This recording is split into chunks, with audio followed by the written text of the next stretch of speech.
Tras las denuncias de una supuesta manipulación de antecedentes del censo 2012, el director del INE, Francisco Lavé, renunció a su cargo. A esto se suman las dudas sobre la forma de medir el IPC y las falencias de la encuesta CACEN. El gobierno señaló que las cifras reales de la medición 2012 deberán ser determinadas por una investigación de la Fiscalía. Vamos a indagar en este tema. Nos acompaña el diputado de la ADC, Ricardo Rincón, para hablar de la situación que se está viviendo con esta crisis, podríamos decir, en el INE. Diputado, muchas gracias por acompañarnos. Gracias a ti, Viviana, por la invitación. Diputado, ustedes fueron ayer bastante enfáticos en pedir la renuncia del director. Finalmente él presenta esto, señala que detrás de esto puede haber algún tipo de persecución política. Fue una de las últimas palabras que le podemos escuchar en el día de hoy. ¿Qué le parece a usted tanto la renuncia como argumentos que le entrega para, en el fondo, explicar por qué decide dejar su cargo?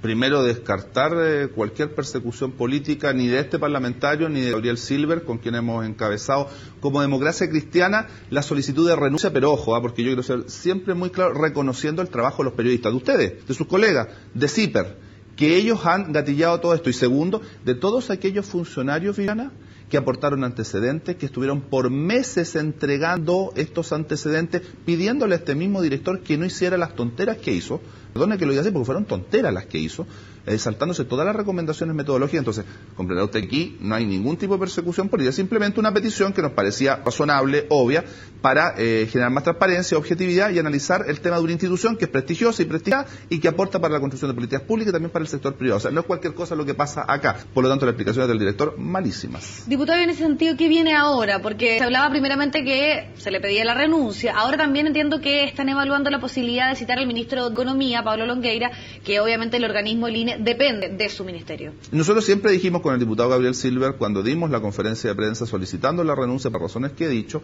que nosotros íbamos a impulsar una sesión especial de la Cámara de Diputados y no descartábamos una comisión investigadora. ¿Y por qué en ese orden? Porque lo más rápido en términos de tiempos legislativos es, obviamente, la sesión especial. Y creo que eso puede aportar antecedentes en términos de la necesidad que muchos hoy día están reclamando con mucha fuerza, incluso nuestros amigos aliados del PPD, como el diputado Felipe Arboe, con razón, la investigadora, no se descarta. Y en ese sentido, obviamente, esa sesión especial es con el ministro del ramo, que es el ministro Longueira. Diputado, ahora esta comisión investigadora o tener mayores antecedentes por parte del ministro Longueira, ¿qué se busca acá? Porque finalmente lo que aún podríamos decir que está en análisis es si finalmente hubo o no acá una intencionalidad de modificar estos datos o simplemente se cometió un error metodológico. A su parecer, ¿de qué se trata esta situación que se está viviendo en el INE? ¿Acá hubo una intención por parte de Francisco Lavé de modificar podríamos decir, estos datos de cuántas casas fueron censadas y no incorporarlo en el resultado final? ¿O fue un error más bien metodológico o se va a esperar a lo que resuelva la Fiscalía en este tema? Nosotros descartamos desde ya cualquier error metodológico por las propias afirmaciones de los equipos técnicos del INE, incluso de la principal asesora, usted la debe haber oído, sí. Alcérraga, creo. Alcérraga, exactamente. Es su nombre. Mariana Alcérraga. Mariana Alcérraga. Por las explicaciones de los equipos técnicos, nosotros descartamos cualquier tipo de error. Aquí una decisión contraria a la voluntad de los equipos técnicos. De hecho, lo bueno es que los equipos técnicos están incólumes, porque han estado contrarios a todas estas decisiones, incluso las postergaciones de correcciones metodológicas respecto del IPC, por ejemplo, en los temas de vestuario, arrendamiento, servicio doméstico y electrodoméstico, donde también tienen respaldo técnico para haber hecho las afirmaciones que hicieron en términos de las necesarias y habituales, habituales correcciones metodológicas. Entonces, aquí no hay error, aquí hay una orden. Hay manipulación de las cifras. Sí, por cierto. En el caso, mire, a ver, le soy más específico. En el caso del IPC no hay manipulación hasta donde nosotros entendemos hoy de la cifra. Hay postergación de correcciones metodológicas necesarias. Por lo tanto, las cifras que han salido son cifras que no tuvieron la incorporación de esas correcciones metodológicas que los propios equipos técnicos del INE recomendaron.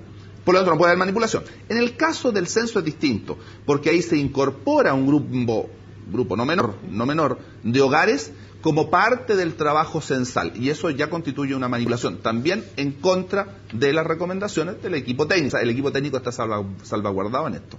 Ahora, claro, porque el punto está en estos 16.600.000, que fue la cifra que se entregó, la cual no se incorporan entonces estas 800.000 viviendas que estaban siendo habitadas, pero que al final tenían esta persona ausente. Exacto, que esa es la polémica. Tiene todo tipo de conclusiones desvirtuadas, porque se produce un efecto contaminante. No es que se incorpore una casa, 5 casas. Se incorporaron con trabajo censal miles, cientos de miles de viviendas que no fueron censadas. Ahora, muchas veces también, y escuchando a algunos de los expertos que antes también estuvieron en el INE, señalaban que se daban ciertas cifras que eran, podríamos decirlo en palabras simples, margen de error.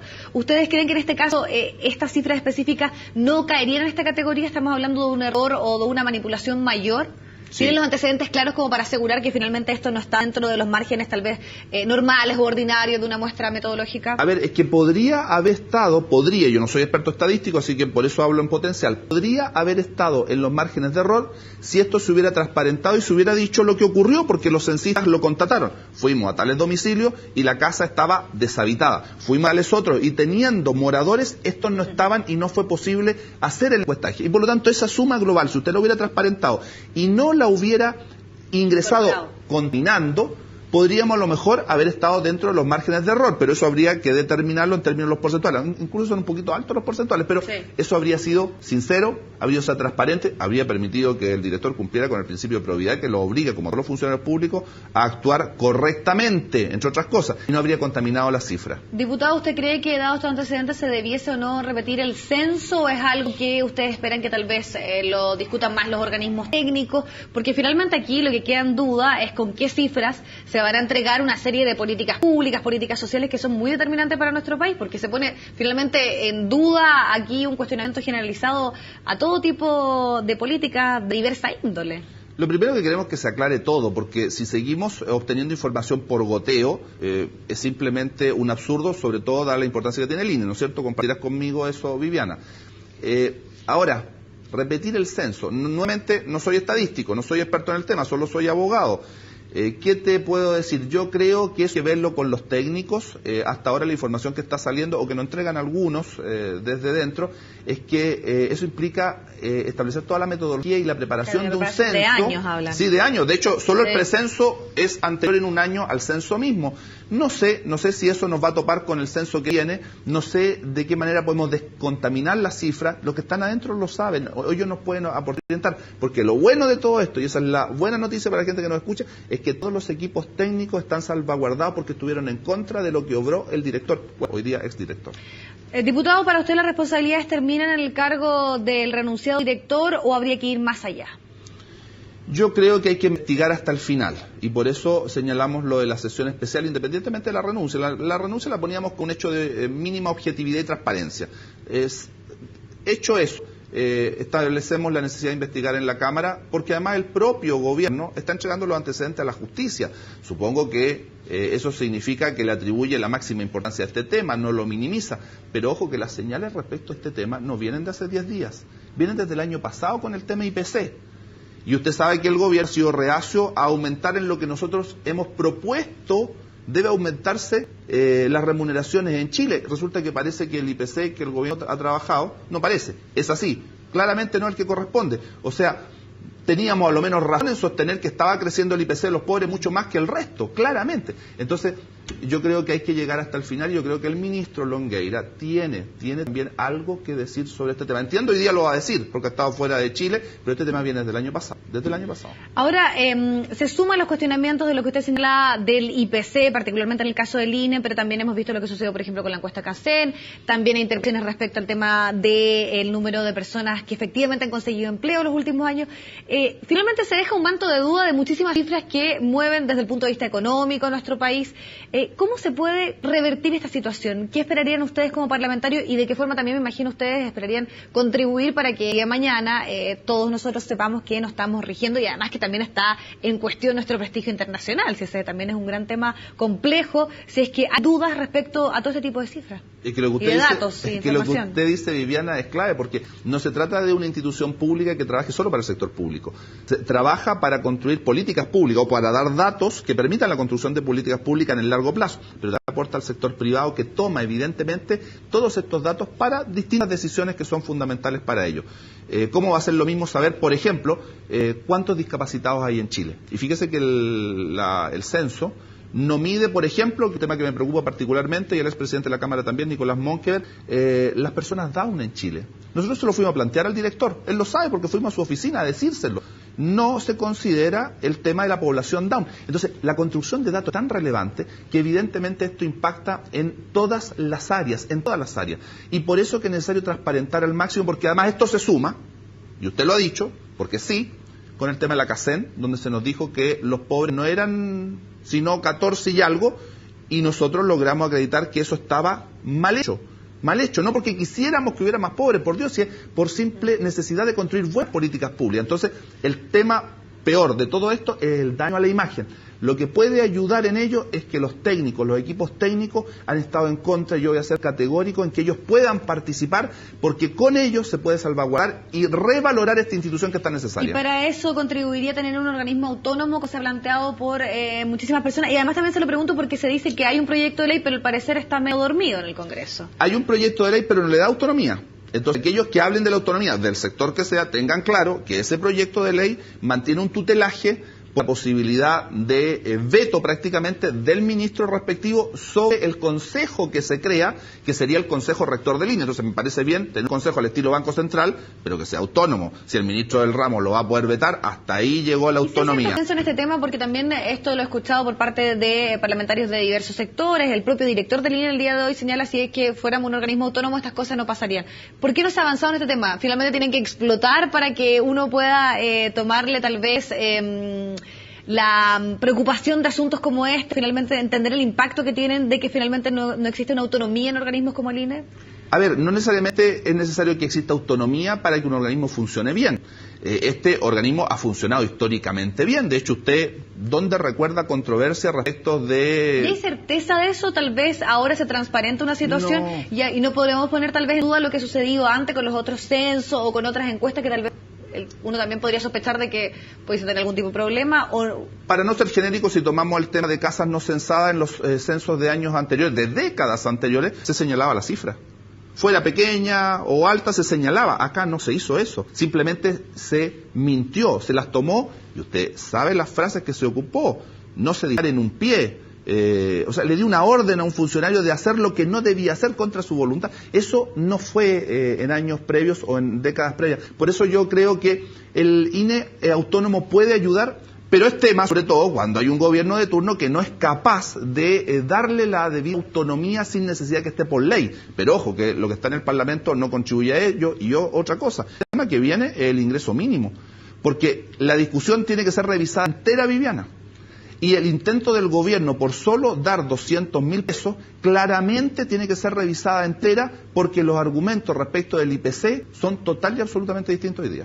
Diputado, lo quiero llevar a otro tema que tiene que ver con la situación que se está dando particularmente en la Alianza. Usted, como parte de la oposición, al parecer están tomando un poco de palco viendo la situación que se está dando particularmente el oficialismo, pero ¿qué le parece esta controversia respecto a esta resolución de la Corte Suprema?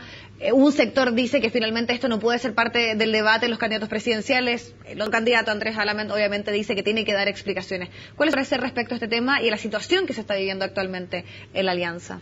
Uno a veces toma palco porque lo primero que debe ocurrir es que los involucrados aclaren los temas. Es casi no solo un tema de estrategia electoral, sino de mínimo fair play de la actividad política. Aquellos que están involucrados tienen que hablar.